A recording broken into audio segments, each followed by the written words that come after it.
Hello, everyone, and welcome to Paranormal Files Into the Darkness. I am your host, Sean Wagner. I'm the director of Central Pennsylvania Investigators and also a founder of the Casca Appalachian Research Collective.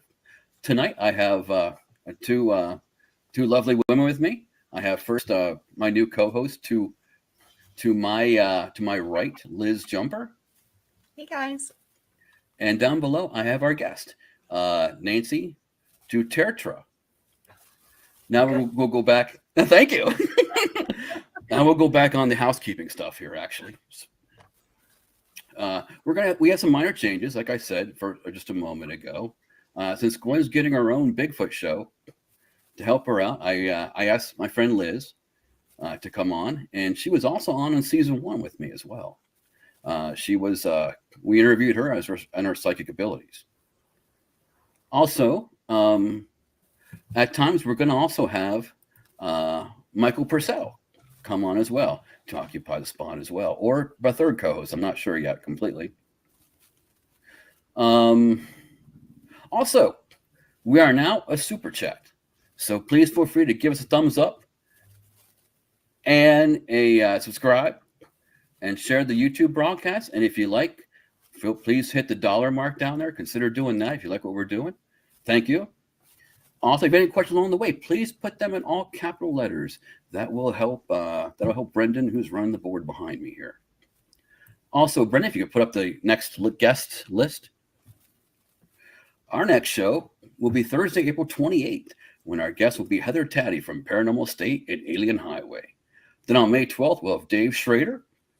He's from the Holzer Files and his new podcast, Paranormal 60. On May 26th, Katie Burr will be returning from Everyday Paranormal and Ghost Lab. Also, viewers, how are you guys doing? Feel free to put in chat how you're doing. And who would you like to see us put on the schedule? Hey, how you doing, My Eyes? Anyone you'd like to see us try to get on the schedule? We'll give it another moment. I'll be working on it this weekend. Okay. Now for the real introduction for tonight. You guys are definitely in for a special treat. We have a well-accomplished author and psychic detective. She actually discovered her psychic abilities at middle age and developed her abilities herself. She's even a corporate attorney specializing in securities litigation. She's a businesswoman who owned a small printing company, a 242-bed skilled nursing facility, and a healthcare newspaper. She's also managed U.S. operations for a family-owned French, I got this off, I'm sure, Lumas porcelain manufacturing business, something like that. Limoges. Close? Limoges. Limoges. Yeah. Sorry, the French pronunciation wasn't going to occur with me, unfortunately. But anyway, she's also written 5 books on art history, Limoges boxes, and Behind Criminal Minds, The Skeptical Psychic, Psychic Intuition, and How to Talk to an Alien. She graduated magna cum laude from Princeton and honors published member of the Law Review of Pace University, where she attended law school. She advocates a new approach to psychic ability that combines intuitive imaging with rational feedback. She calls it TSP, a form of tested ESP and clairvoyance. We'll talk a little bit about the ordinary, the extraordinary, as well as is the extraordinary possible? And is the extraordinary ordinary? All that good stuff. Also, can anybody do it? We'll find that out. Also, her books include that we'll go into more detail. Psychic Intuition, everything. Can you go ahead and put them up, Brendan, if you could, please? Thank you. Psychic Intuition, everything you ever wanted to ask but were afraid to know, and how to talk to an alien. Her websites are theskepticalpsychic.com and talkalien.com. Her books can be purchased on Amazon. Ladies and gentlemen, our guest, the skeptical psychic, Nancy du Tertre. Ooh. Thank you. Well, I make a mistake on it still, even though I'm trying to get it right. No, that was good. That was good. Thank you. I appreciate that. Hey, we try anyway. I can guarantee you that we try, if nothing else. You've not heard all of the variations on that name. Some of them they've really massacred the name. So yeah, I respond to just about anything. Yeah. Sounds good. Well, I have to admit, I did massacre your name on prior broadcasts. Prior to doing my research, I definitely got your name just a little bit wrong. It's fine. Nobody gets it. It's French, so you know.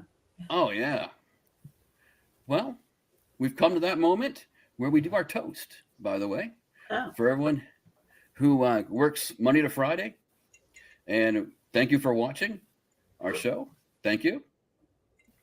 Thank you.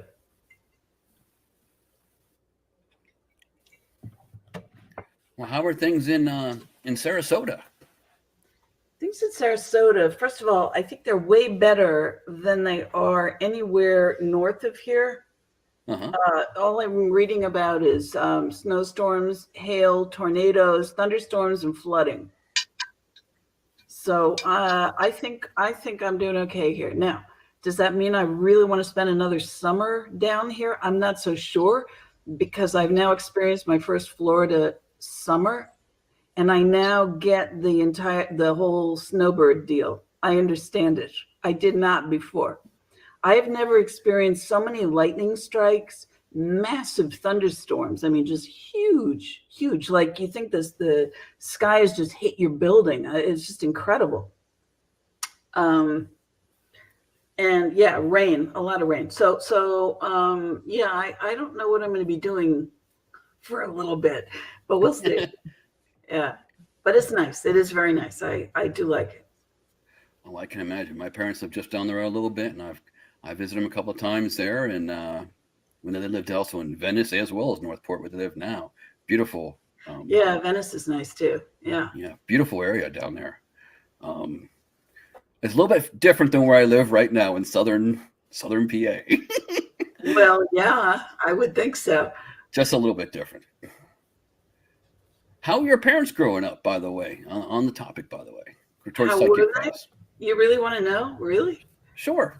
I ask almost everybody, because the answer varies widely.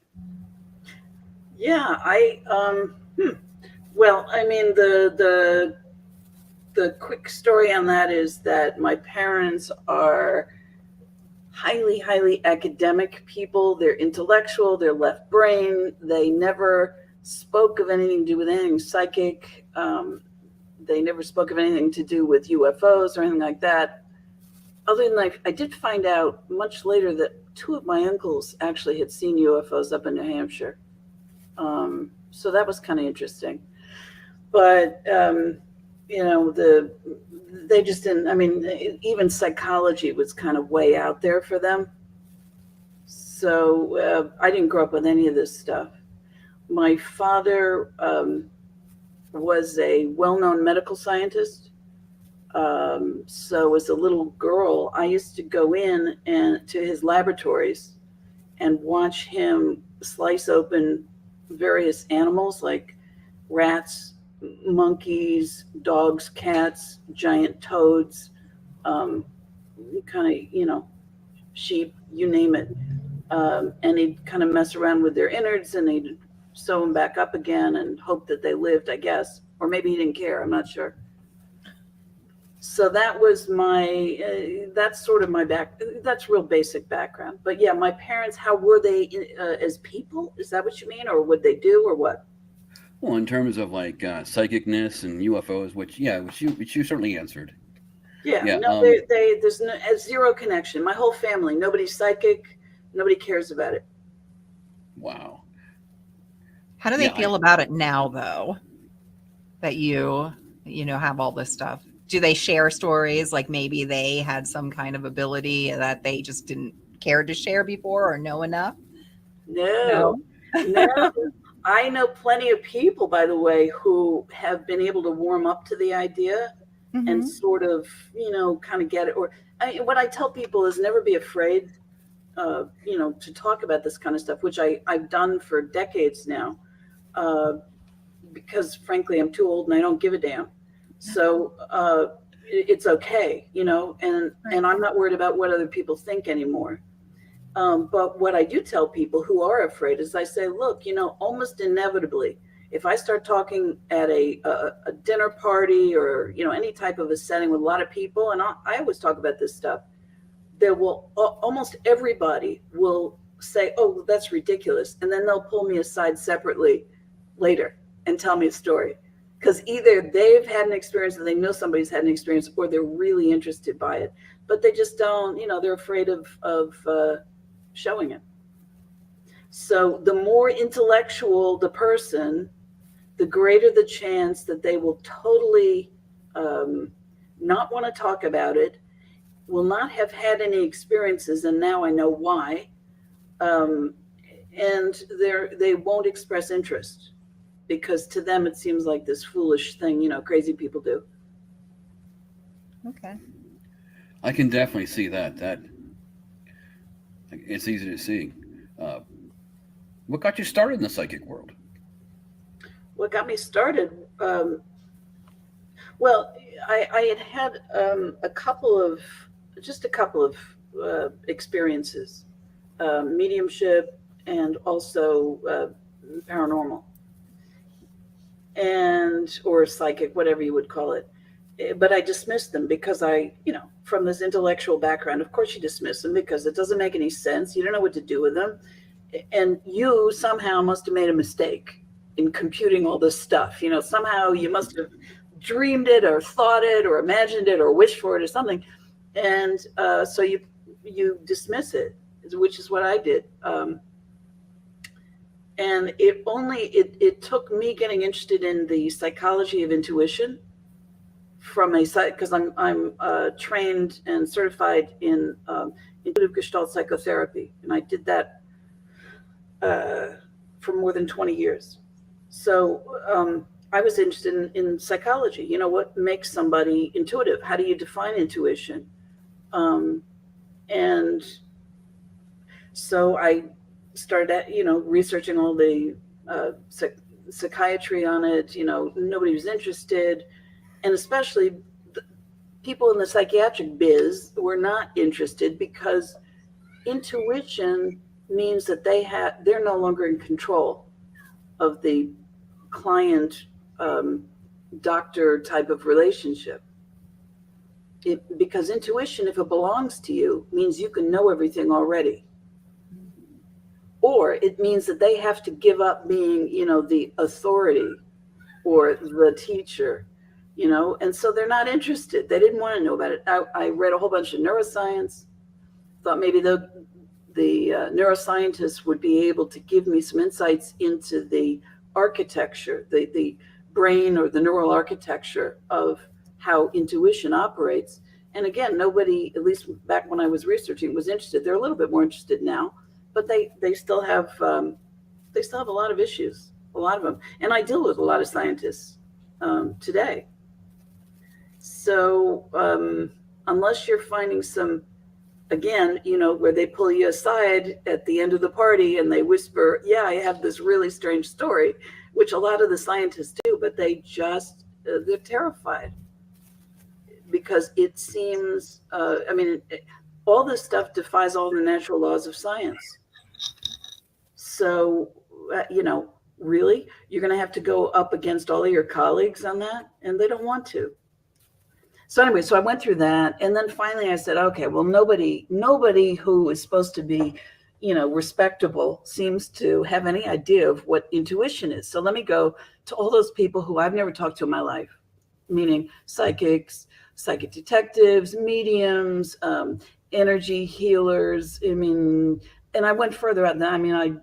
Poker players and artists and all kinds of people. Anybody could tell me anything about intuition. That's when I started to understand the substance of intuition. What is it?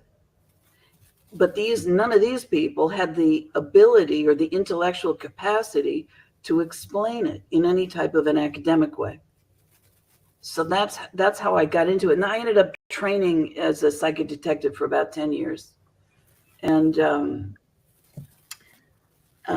they start to, my teacher and my fellow classmates started to make fun of me because I stopped, I would get stuff and I'd say, oh, I must have guessed that, or, that was just lucky or whatever. And I did that every single time. So eventually they started to say, are you kidding me?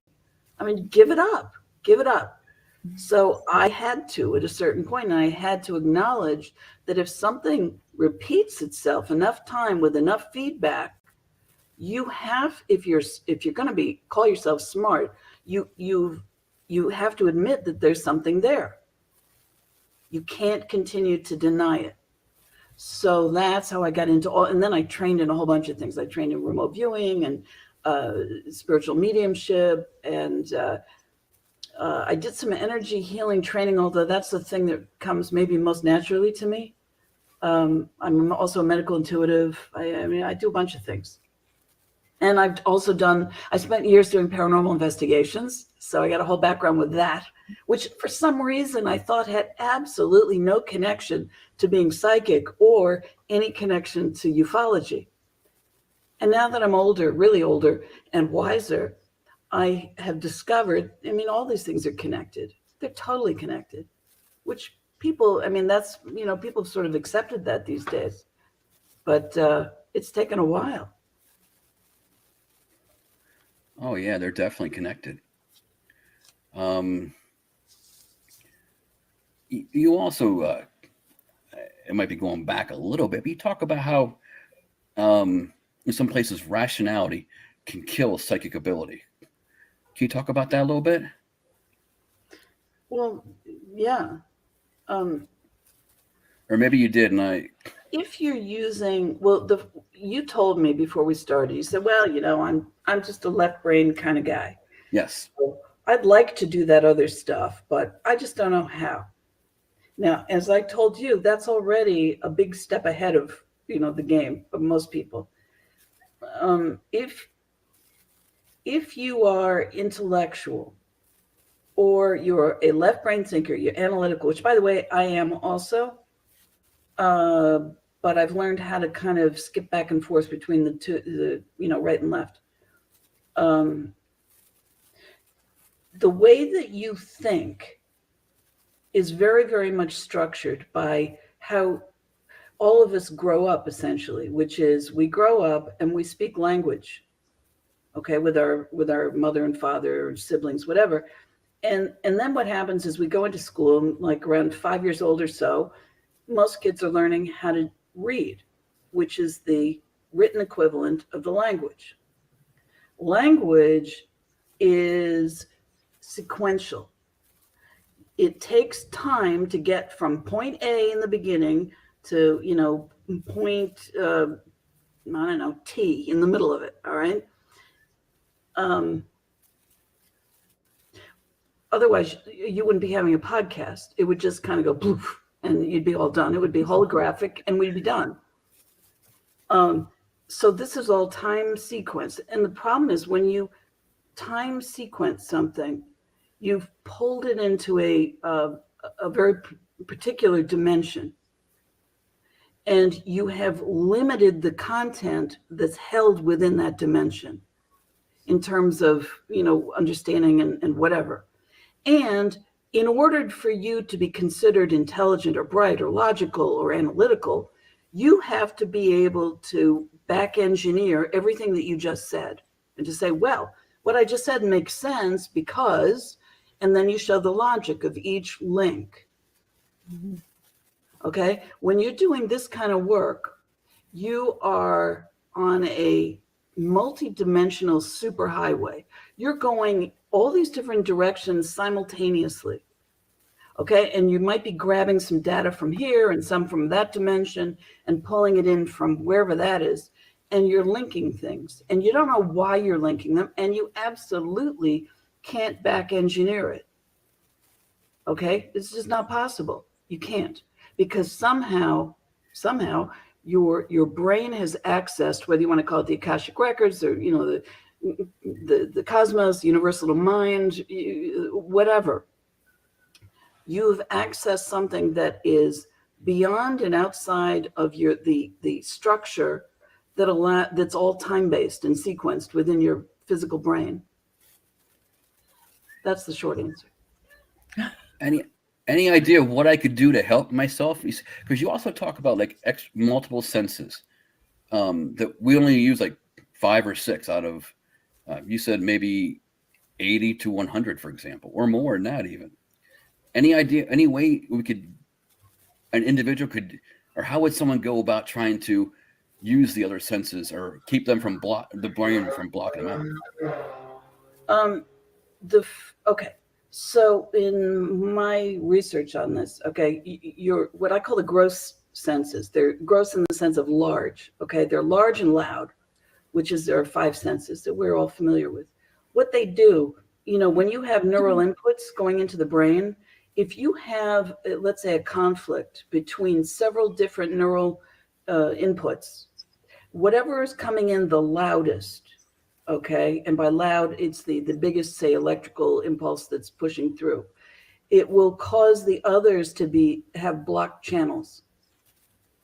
So first thing that you would need to do would be to go into a state, if you can, of as much slowdown or even sensory deprivation of the gross 5 senses that you can, so that they're not automatically blocking out other inputs. Once you start to do that, you start to see, oh, there actually are other inputs.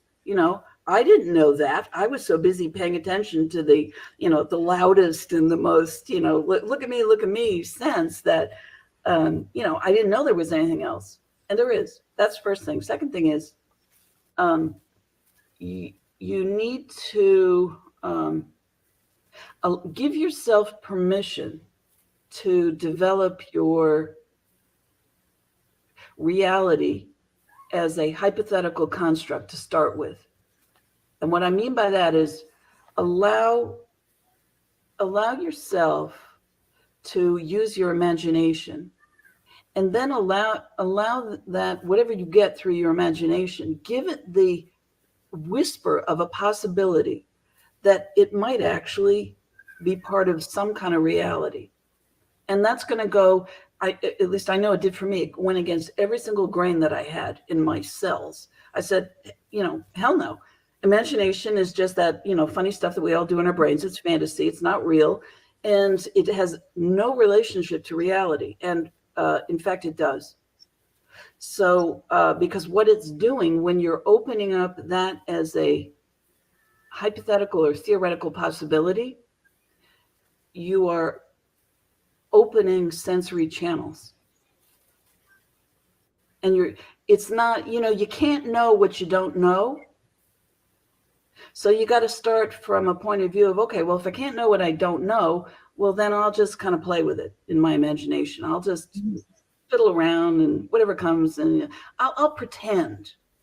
So a lot of the starting out work is what I would call as if work. You treat it as if it's a type of a reality. That's how I would start. Awesome. Thank you. Because I really had it was something that sounded interesting to me, but I had absolutely no clue how to start for obvious reasons. No, not obvious. And I'll tell you why. Because if you're already involved in the paranormal and paranormal organizations and talking to people involved in the paranormal, you've flipped that switch on. It's already open. And I'm sure if you're involved in paranormal organizations, you've seen some really, really weird shit. Because I have. I know certainly, Liz, you have. I know. And it's funny that we're talking about this because I know that, when I start telling you guys, when you and I have done investigations and I start telling you about, you guys ask me what I feel or whatever, and I just say, I don't know, the fuzzies, because I have no other way to describe it to you guys. Right. I don't know if that makes any sense to you, Nancy, but, I just say, I don't know, the fuzzies, because there's absolutely no other way for me to describe it, but it's some kind of feeling. That's okay. So in my book, Psychic Intuition, I talk a lot about language and the relationship between language and this kind of work. And you're absolutely right. There's a a scarcity of language to describe what exists in the psychic world. And that's one of the things when I'm doing my TSP remote viewing training, that's what I'm teaching my students to do. Okay. So if you've got a word for it, stick with it, you know. Right. It may not be the perfect word, but it's at least you know what it is. And then the more that you experience whatever that is, you can start adding to it. Right, right. Because a lot of those things, I mean, if you go into that state of mind or that frame, you see things that there's no way you can describe them. There's no way. One of my sort of classic examples that I tell my students is when I was starting out, I think we were doing, oh, I know what it was. I was doing some platform mediumship a long time ago. And when you're doing that, you're standing up in front of a crowd of people and you are connecting with a spirit. Okay. And then through the data that's being given to you, you find out who that applies to. Because people say, yeah, I could take that, or, you know, whatever.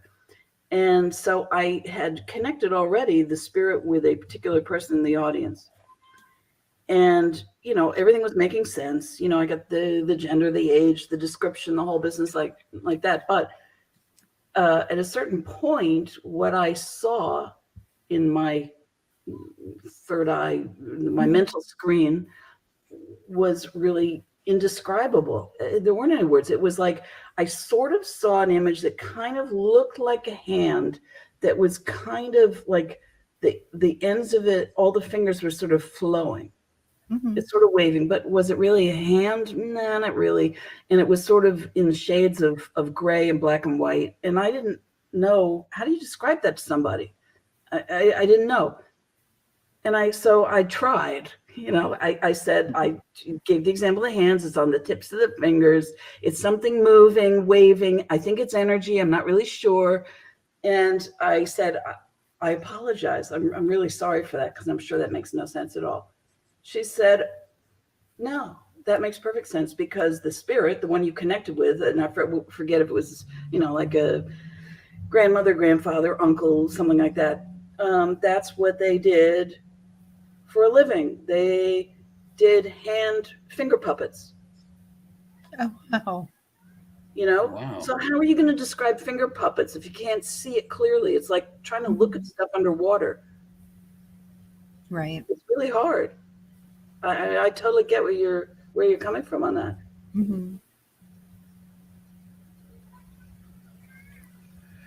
All right, Ken. You tell us about you did mention a little bit remote viewing, and you learned from Nancy. I'm sorry, I don't have the hyphenated part, the beginning part. Nancy Weber and Ingrid Swan.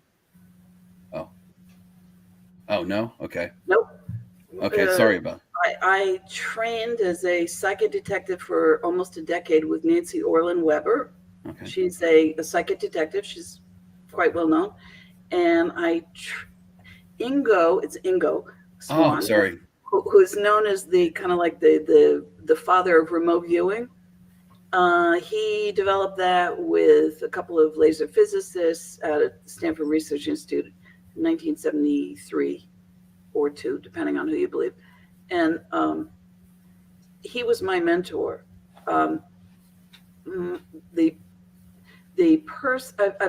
trained in several different types of remote viewing.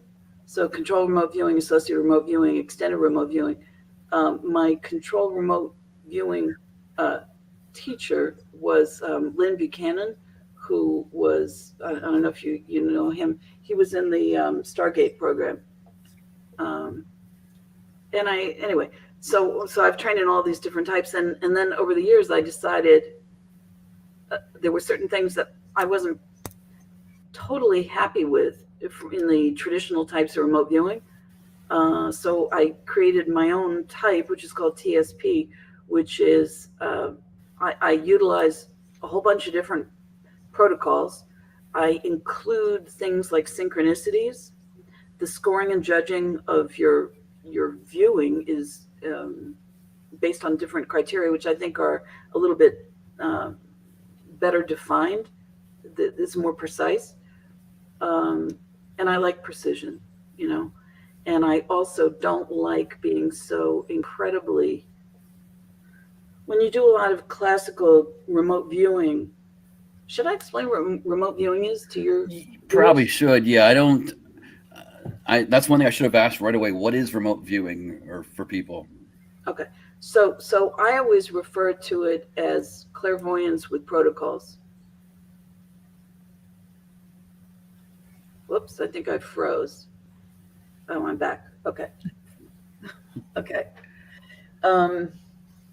It's the ability to perceive things that are essentially impossible in terms of time and space or distance. Okay. So in other words, you could, and what they used it for initially it was called psychic spying. It was to basically perceive activities in usually like different types of enemy locations, territories, to see what things are being kept secret. I mean, you could theoretically go inside a locked safe and see what was in there. You could go into a secret military base and see what technologies they were developing. I mean, it was very interesting. They also used it to look into alleged alien or UFO bases around the world. So it's been used for a whole lot of different things. And well, yeah, I'll leave it there. So so it's sort of viewing things that are remote, but it's a little bit more complicated than just that. So I forget where I was with that. I think we were starting to talk about what all work you did in remote viewing, I believe. What work or did what? I do? Because you did some of I do this for every single one of my clients. Mm-hmm. I have clients all over the world, and I do, I just call them psychic readings or mediumship or medical intuitive, whatever they are. But essentially what I'm doing is the technique that I'm using is this TSP remote viewing technique. And it could be used to see what somebody's physical ailments are, to see, their future or their past or their present, whatever's going on with them. A lot of people come in, you take all of those typical sort of fortune teller type questions, tell me about my health, romance, travel, will I be moving, all the typical stuff.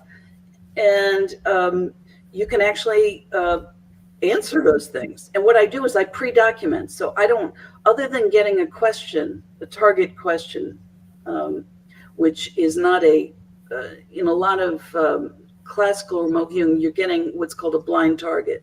So you just get a set of numbers that represent whatever the target is. You're never told.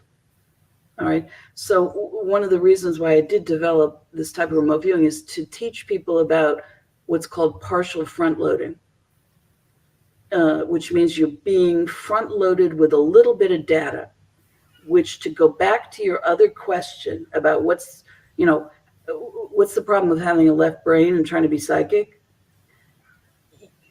We're all front loaded constantly all the time in life, which means that if I tell you, yeah, I'm living in Sarasota, and yeah, I saw an alligator and a jaguarundi, and somebody told me what I saw were also swamp apes. Now, you're now front loaded. You're going to think either she's a kook, all right, or you're going to try and think in your logical brain, where would be those locations? Would it be next to an area that would have like a several mile wide jungle sort of forested area with a lot of unknown critters? And where would that be located? Would that be in northern Sarasota? In other words, your brain would start thinking. That's the problem with being left-brained and getting front-loaded. So what I teach my students is how to overcome being front-loaded with your target. So you get a little bit of data, but you don't get stuck on it, and your brain doesn't start to think about it. Thinking is the kiss of death with this kind of work. I'm not kidding. I'm sorry. Yeah, it's just different than what I'm totally accustomed to. That's why I'm sorry. No. Of course, I understand that. Of course, because we're all logical. We all know that thinking is the only way to go. Definitely. Okay. No. So once you so you get a little bit of front loading. And your target, your question basically, or sometimes somebody just give you a photograph or several, doesn't matter. And what I do before I ever speak with these people, so my brain is not being polluted by excess data, is I write down what I call an advanced reading. Everything is fully documented before I ever talk to my client. Mm-hmm. And all I ask them to do is confirm or deny. And it's extraordinary what the brain can produce. And I mean, sometimes unbelievably specific stuff. One of my favorite examples, just to give you an idea, that was I had a client, and this client's target question was something typical, am I going to be what's my next career move? Typical thing. All right. So what do you do with that? That's all you know about somebody. Mm-hmm. So where do you go? What do you do? Where do you start? Well, there's ways to start. And what I wrote down was I felt that I felt she would be an aerial cartographer. I mean, are you kidding me? I barely even know what that means. I write down stuff that I don't know what it means, and I Google it, and I find out it's very, very relevant. Anyway, so aerial cartographer, somehow I saw this woman in a plane with maps and, drawing out whatever the topography was of the land. Now, I don't know anybody who does that I've never met anybody like that either. I barely even knew the words. So I said to this woman who was the client, and I said, I'm getting this. This is probably way off track here. I'm getting this as a career move for you. She said, no. I said, oh, well, okay. Listen, I'm not invested in being right, because I know this is not a perfect science or a perfect art either. And nobody's perfect. So I said, okay, I understand. I get it. And she said, I am never doing that again. I don't want to do that. I want to move on. I said, oh, okay. All right. So it's, you may not put something that in the perfect time zone or the perfect category, but you can hit incredibly specific stuff. I had another client who the questions were on about health and family and who knows what. And I said, look, I'm really sorry, but I just have this image of a pomegranate. I said, does that mean anything? Because frankly, I don't eat pomegranates. I don't like them. I think I've had them maybe once or twice in my life. And I don't like taking them apart because you can have all those little seed things. She said, oh, sure. There's one sitting in front of me on my desk right now. I said, really? Because, and that's the other thing, when you're doing this kind of work, you've got to give up ownership of the sensory data. It doesn't belong to you. It's not for you to interpret. It's for whoever it belongs to. All right. Again, a reminder, our guest is the skeptical psychic, Nancy du Tertre. Yeah. If you have any... I've tried my best. I've really, believe me. No, it's good. But if you have any questions for her, please put them all in capital letters. It makes it easier for Brendan to run the board. Also, if you're enjoying the show, please consider giving us liking and sharing a thumbs up and subscribing. That'd be great. Thank you. Also, we are a super chat. So also, if you want, feel free to hit the dollar mark. Thank you. Can anyone learn how to to be a remote, or well, you did a remote viewer in the TSP stuff. Can anyone learn to do that? Well, yeah. But you have to unlearn a huge amount of stuff. And the smarter, the more intellectual, the more academic you are, the tougher nut you're going to be to crack, because you've built up a lifetime of respect for yourself built on those logical concepts, and you got to tear them down first. You have to unlearn a tremendous amount. But yeah, anybody can do it. Yeah. Well, that's amazing. I certainly have a lot of work to do in trying to do that. Okay, go ahead. We do have a question. Go ahead, Brendan. Go ahead and put one up if you could, please. From Marcia. Thank you, Marcia, one of our great followers. Do you believe some drugs can help you in remote viewing? Okay, so interestingly, my daughter has gone into, she's getting her master's in mental health, and she's working with all kinds of South American and Central American shamans.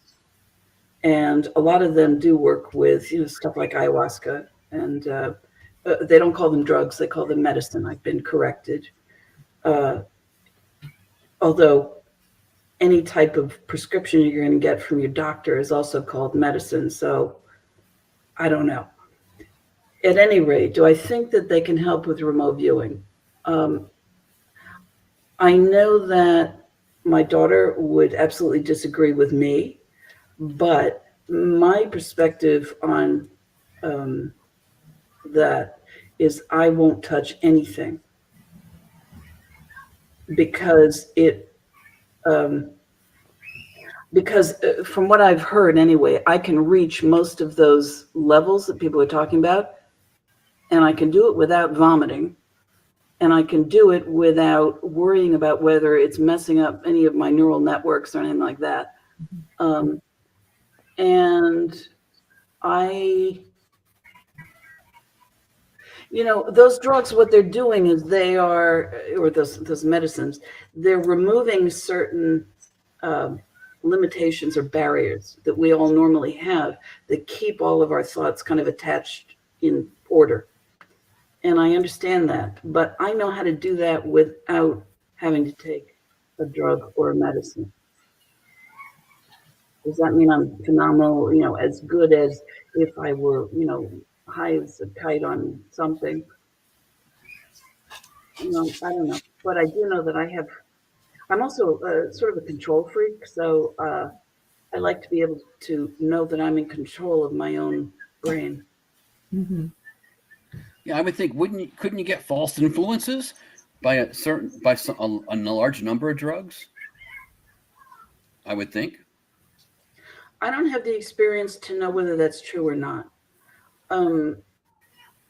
You can get false influences, as you know, from being in the paranormal world.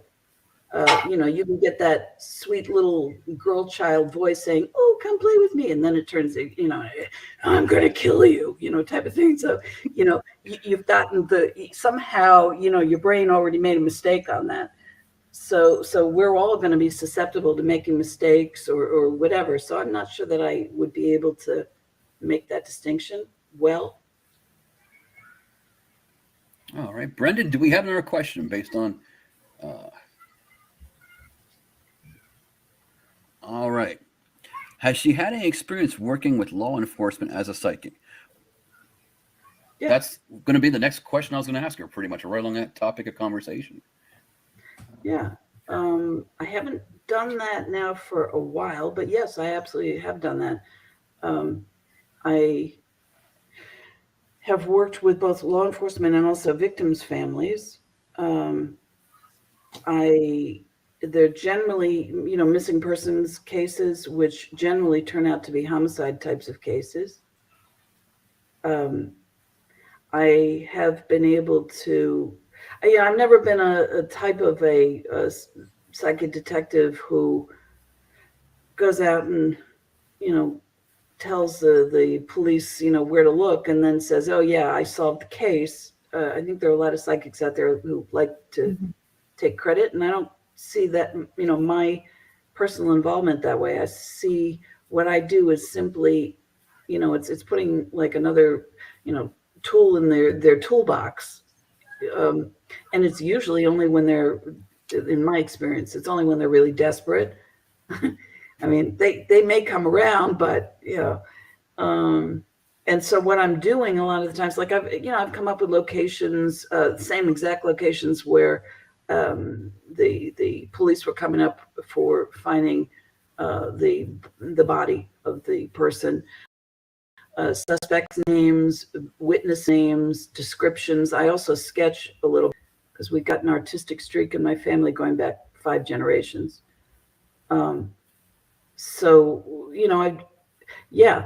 and then you can get other bits of psychic information, which might not really make sense to within the context of the case itself, but which serve as kind of confirmations that you're on the right track, that your psychic thing is operating correctly. I mean, one example was I did talk about this in my book, but I got sent a police flyer for a woman who'd gone missing, and it was in another state, and the police captain, I guess, had contacted me, and I came up with some information. Some of it I thought, well, this is really kooky. I mean, but when you do this kind of work, as I say, there's another reason why left brain people don't like to do this kind of work, because you got to be willing to make an absolute fool out of yourself, and because you say, well, this is the stupidest damn thing I ever heard. I can't imagine that this would be true. This is ridiculous. That's what your logical brain says. And usually that's the information that turns out to be the most accurate, by the way. I mean, really accurate through feedback. Anyway, so I came up with this additional stuff that, I had the description of where I thought the body probably was, and the description of the suspect, who they drove me around, and I had a chance to see.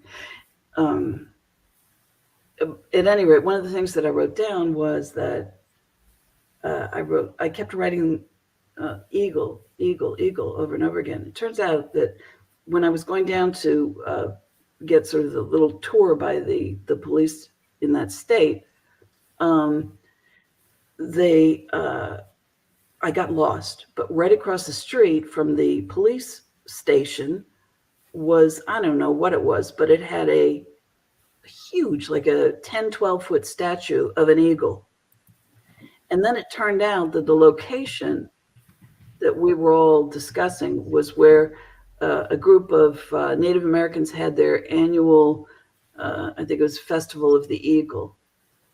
So was the eagle, does eagle solve that crime? No. But it was one of those confirming types of things that the rest of the information that I was giving was more than likely correct. So the way that I see my job, and I've done this many times, and is to simply help people get the investigators on the right track. I don't have boots on the ground. I got boots in the sky, but I don't have them in the ground. So my job is simply to try and give a direction which maybe they haven't considered or they didn't look at closely enough. I assume you mostly get cold cases or semi-cold cases? Yeah, in my experience, that's mostly what I got. Yeah, I mean, some people are working on very high. I have done, actually, in one of my TSP operational cases, we did cold homicide cases, and we also did active ones. So I've done that too. And when you can help out on an investigation like that, I mean, for me, that's one of the highest forms of service. That's why I do this stuff. Definitely. Okay. Have you ever heard of anyone, this is a little bit different topic completely, but have you ever heard of anyone trying to communicate with cryptids, such as Bigfoot, with public or with psychic mind speak or remote viewing? And if not, would you consider doing it? Wait, say that again? The what? Have you ever heard of anyone trying to communicate with cryptids, such as Bigfoot, Yeah. with psychic mind speak or remote viewing? And if not, would you try it? Yeah, of course I would try. Of course. And do I know of anybody who's done that? I know of people, usually people are so either excited or panicked when they're encountering Bigfoot that they're not in that frame of doing, oh, let's have a little friendly telepathic chat. But when you do this kind of work, and I'm sure you guys know this, I always felt like my brain hurt because every time I thought I had everything figured out, there would be something thrown into the mix where I said, oh no, that is beyond crazy. I can't, that just can't be right. And then I would explore it and say, oh yeah, I get that connection. Well, one of those connections that really kind of blew me away was the connection that I was beginning to hear about through people I knew, and having to do with Bigfoot and UFO connections. And if you look at it that way, forget about, Bigfoot being some type of a giant ape or hominid or something that's roaming around in some primitive type of circumstance. Look at it a different way.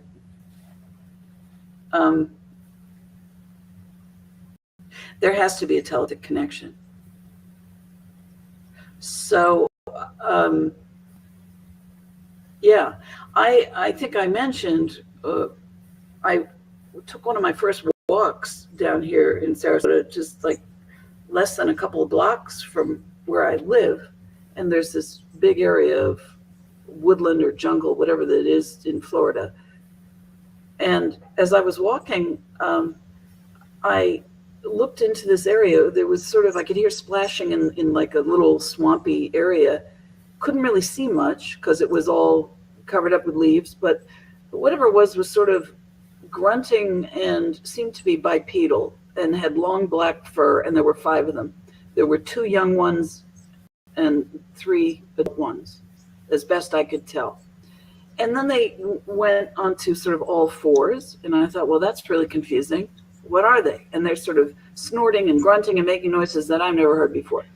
I went onto Facebook. I said, my dear Facebook friends, especially those of you from Florida, because I don't get Florida. Florida is it's like prehistoric down here.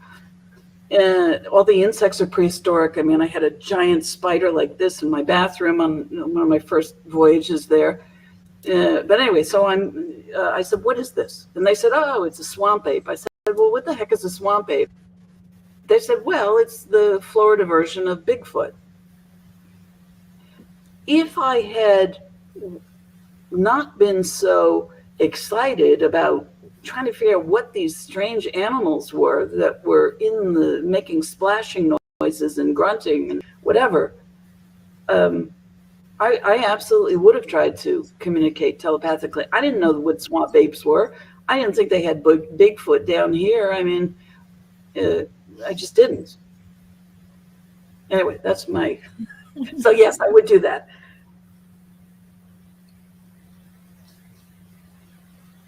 All right.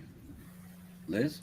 So can you tell us about your book, How to Talk to an Alien? Can you tell us a bit about that? Yeah, I mean, essentially, well, it's what I tried to do was to discover the different ways that, and I call them aliens because I'm politically incorrect, and I call myself a psychic because I'm politically incorrect. I'm actually trying to desensitize people to the word so it comes into more general acceptance. Anyway, an alien to me just means, my husband is French, so he's an alien. I mean, aliens are just people maybe not from here. They're entities not from here, or maybe they are, we don't know. They're alien to us. And what I was trying to figure out was, do they speak a language? Is there a way to communicate? And what I was discovering through my research was, yeah, they do seem to have different spoken languages. Mm-hmm. They have different written languages, which, I mean, I go through all kinds of stories and document stories all over the world. I talk about the types of things that they were communicating. I talk about what can you tell from an accent? Mm-hmm. Because a lot of them have these, the experiencers, the contactees report, that they have these kind of odd accents. Sometimes it sounds like an accent from a country on Earth, and sometimes it's something different. Mm-hmm. But the classic example that I give would be, if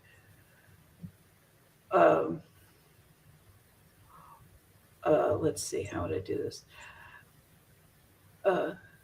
If you had somebody who spoke like this, and perhaps they were from some part of England, or you could do more like, I can't do it off the top of my head right now, like a Cockney type thing, or you do, well, I would like to talk to you about a situation that I think that we could all discuss. Maybe Texas. I don't know how close I got to that one. You could you do slight accent like this, and then you get a totally different impression of where I was from. And all of those, or you could do it from anywhere in the world, okay? But the point is that with every single one of those accents, it's like front loading. It's exactly what I was talking about before. You're being front loaded with information that's now flooding into your head, and you have no control over it. The English accent, all of a sudden you're seeing, green countryside and these quaint little thatched roof houses and, old museums and stuff. The Texas accent, you're seeing big cattle fields and ranches, and you're getting a socioeconomic picture. You're getting all kinds of things with, well, anyway, you get the point. So I talk about that because and one of the examples, the classic ones that I've given in the past is there was a group called it was the W56 group in northern Italy, and they came across an entire colony of aliens, ETs, who were allegedly living underneath the Adriatic Sea in an underground base, and they were all different types, and one of them apparently he spoke, I mean, I'm only imagining this, okay, but I've imagined it in my head. And now we are going to talk about the situation that's happening right today in our news, whatever.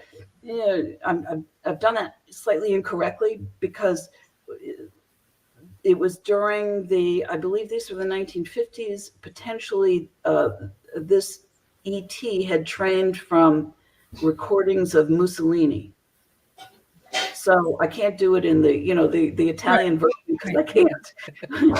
But the point is, it gives you a little bit of a clue as to, okay, did they learn human languages here on Earth? Did they learn them from studying us? Did they learn them from talking, living here? How long have they lived here? What's the name of that? I can't think of his name. Very well known. It's going to piss me off now. Guy out in California. Anyway, he ran into a bunch of ETs, dressed nicely, fairly, regular, not the kind of outdated clothing that you often see. And he said they spoke perfect English, no accent. Well, the only way that can really happen is if you are living in one place a long time and interacting with whatever that population is. So that gives you a whole clue about, so they're among us, as opposed to studying someplace else. And what is that? Then you can sort of carry on a whole other bunch of questions. Oh, they're among us? How long have they been here? What do they look like? Are we talking to any of them? What did they pick up? What are their topics of conversation? Anyway, you could do that. And then you can also go, and by the way, I don't know if if I'm running out of time, you tell me when to shut my mouth. Okay. You're good. No, you're good.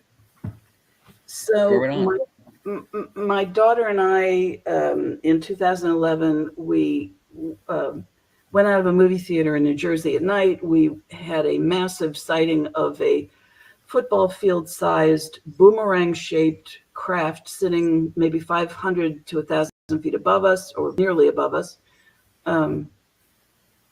covered in orange lights. It had a giant white orb about 15, 20 feet in diameter. It telescoped open off of one of the wings, went traveling around, seemed to be searching something, went behind the craft, disappeared, comes back over the top of the craft, reattaches to one of the wings, and then the entire huge, I mean, it's massive, and it's just sitting in the air.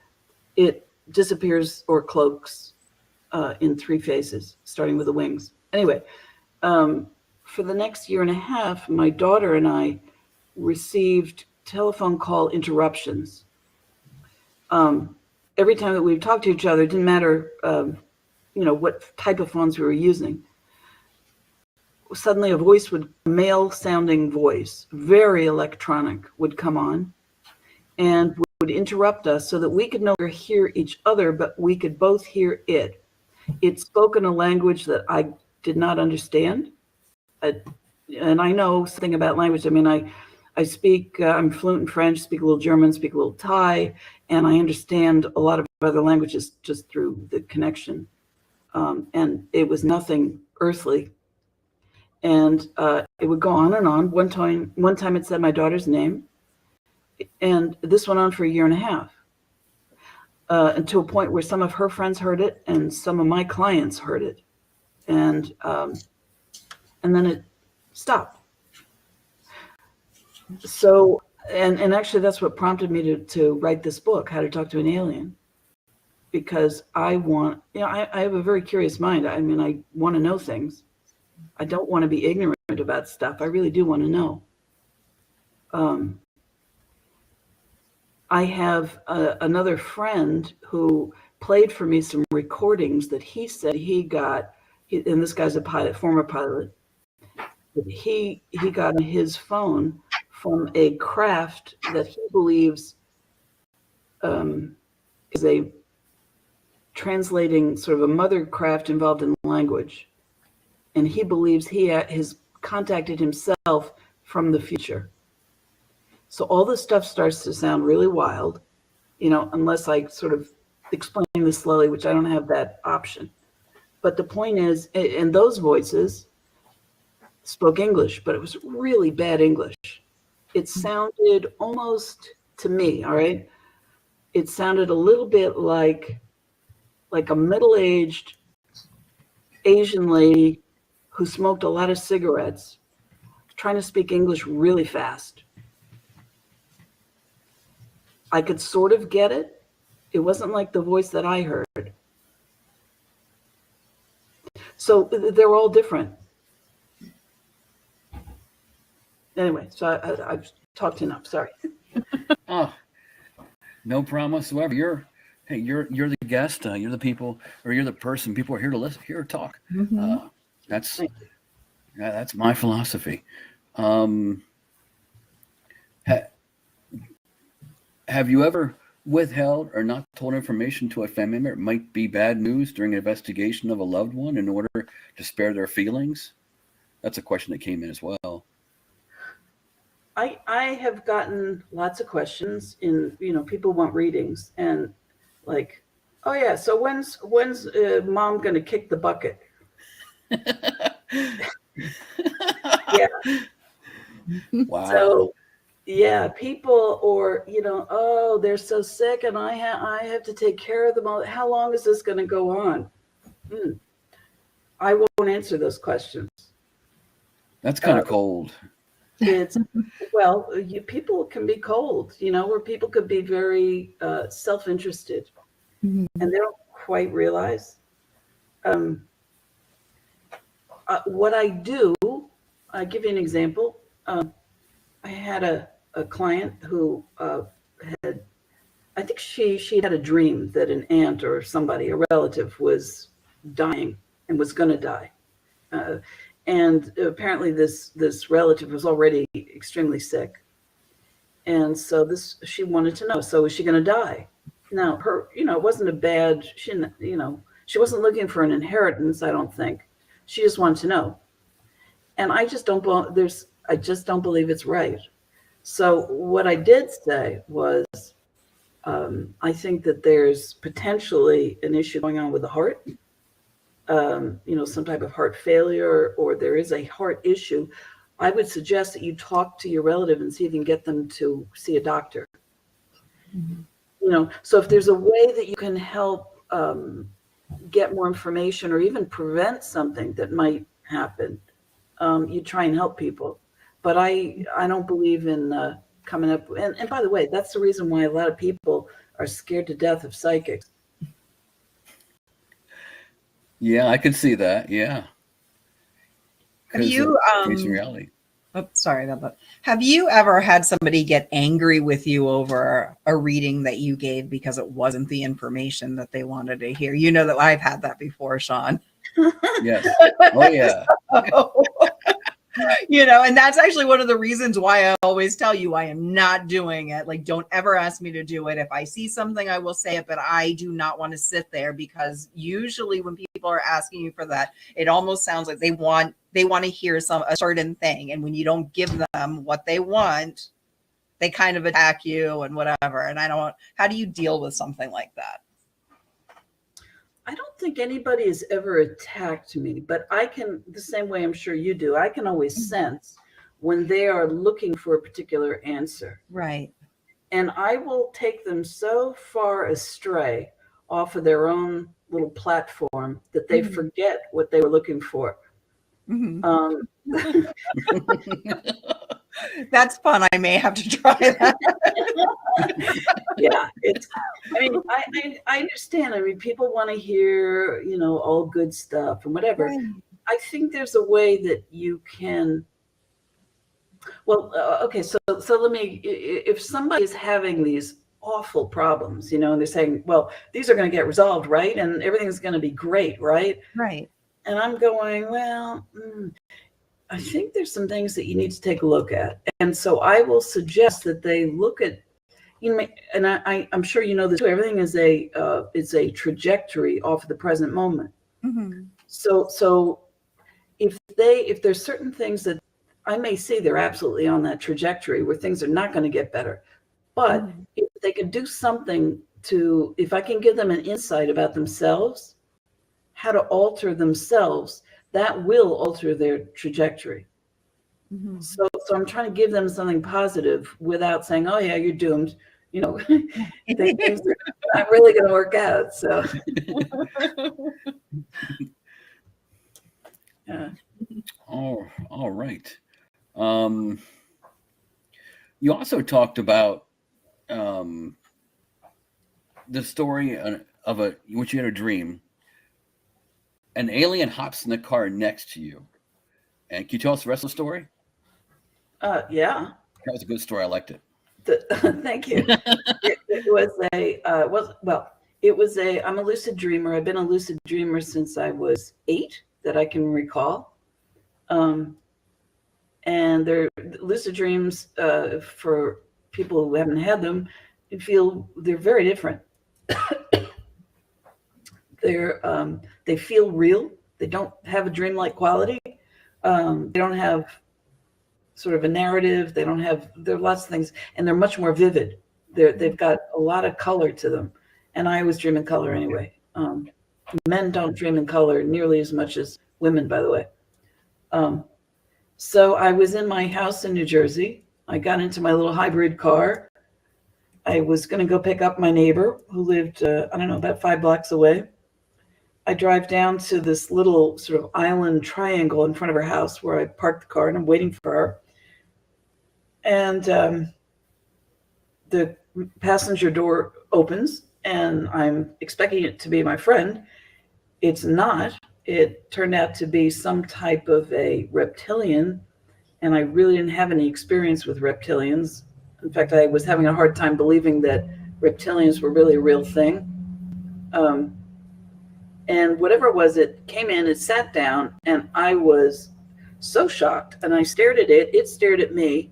Our gaze locked, and I mean really locked. I was going to attempt to jump out of my side of the car and run.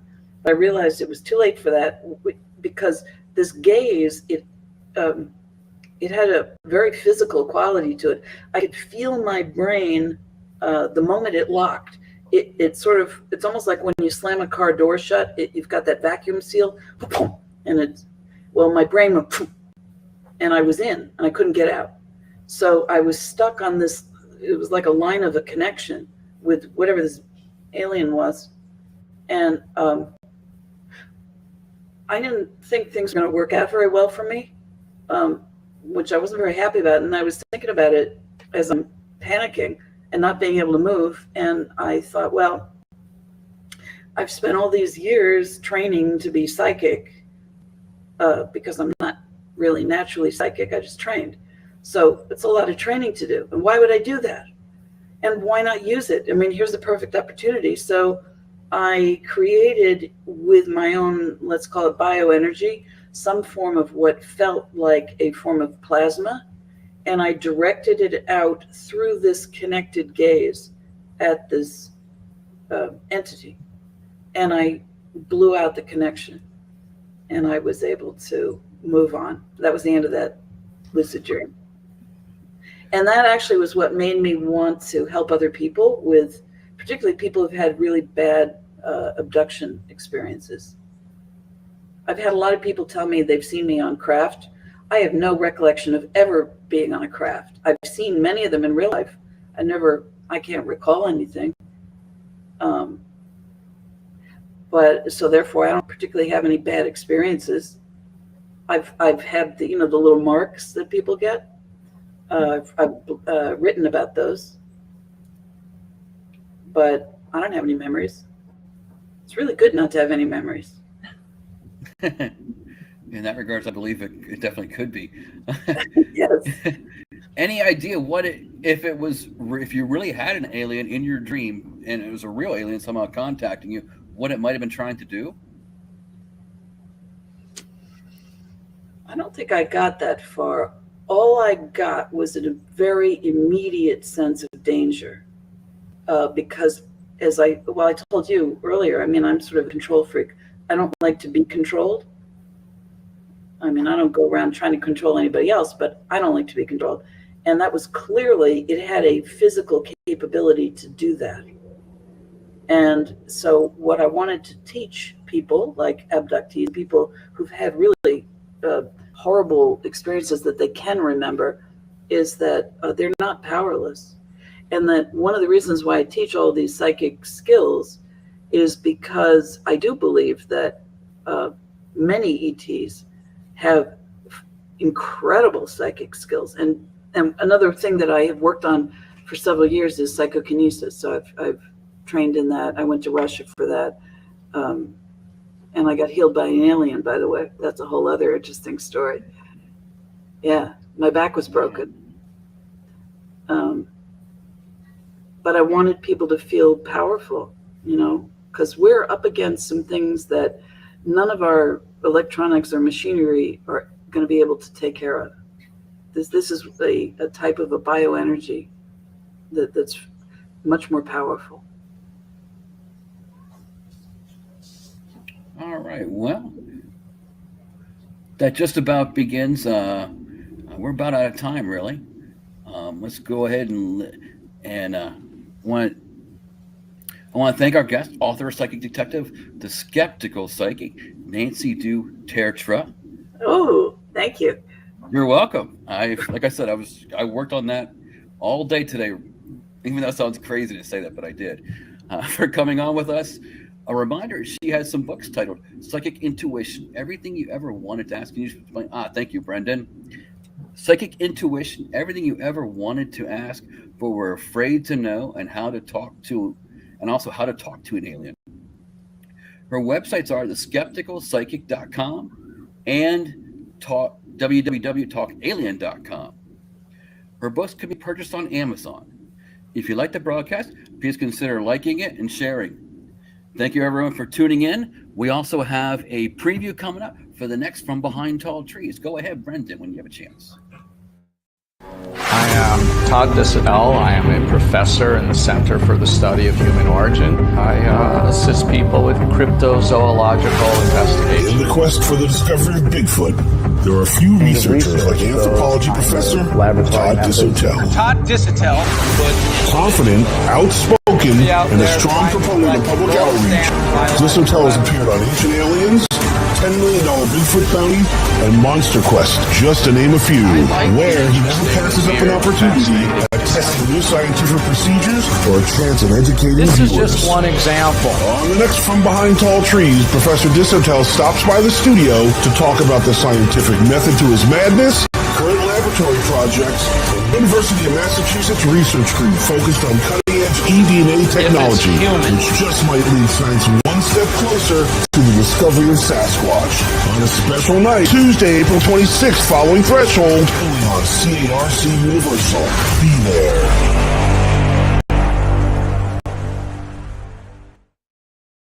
All right, we're going to have back-to-back shows on that Tuesday night. Also, we appreciate all of you, and thank you for following us.